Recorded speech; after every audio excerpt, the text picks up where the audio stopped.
Ni oat kan, masuk dalam ni.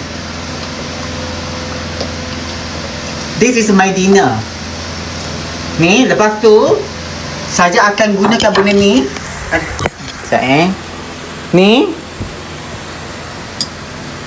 steamkan dia. Saja masukkan ni steam. Steamkan dia. Tutup dulu.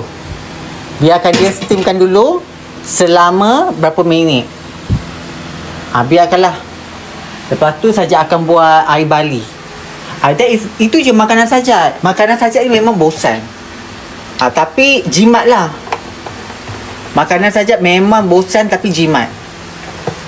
Ya, simple macam tu kenyang ke Saja? Kenyang lah. Yang nak cantik memang tak boleh nak makan lebat, tak boleh nak makan macam mana orang lain makan.